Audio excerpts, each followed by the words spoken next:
In this lesson, you will learn about designs and transformations. Your goal will be to identify transformations that are used to create patterns and designs. You will also use transformations and combinations of transformations to create patterns and designs. By repeatedly using one or several transformations on a simple shape, we can create beautiful patterns and designs. This is called a frise pattern. Which part of it repeats to create the design? Pause the video and trace the shape with your finger. If you identified this section of the pattern as the repeating section, you are right, it does repeat, but there is a smaller area of the image that repeats itself. See if you can find it. This rectangle also repeats itself by being reflected in this horizontal line to create the larger white rectangle. However, there is still a smaller area that can be repeated to create the entire image. This green rectangle is the smallest part that can be used to create the repeating pattern.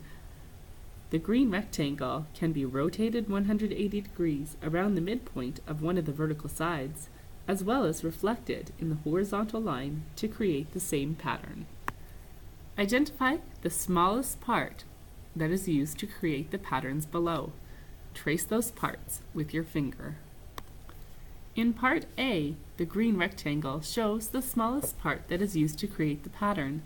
This rectangle is reflected in a vertical line several times. 1, 2, 3, 4, 5, 6, 7, 8, 9 times.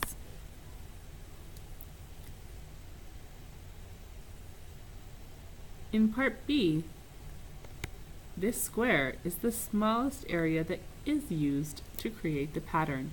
It is both reflected and rotated.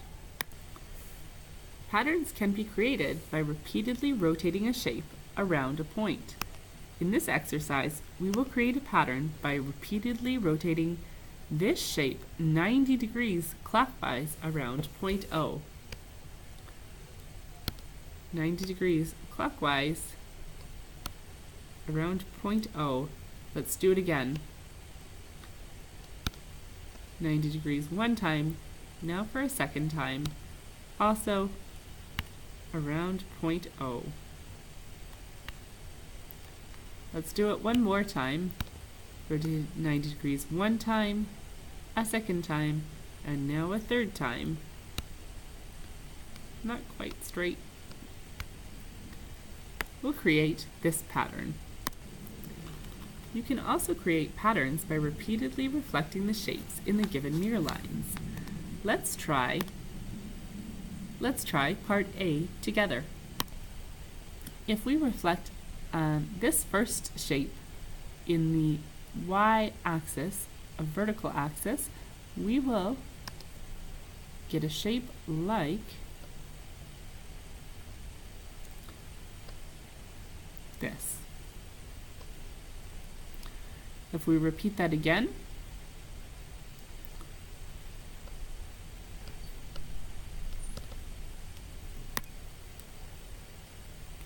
we can finish the design by reflecting it one more time.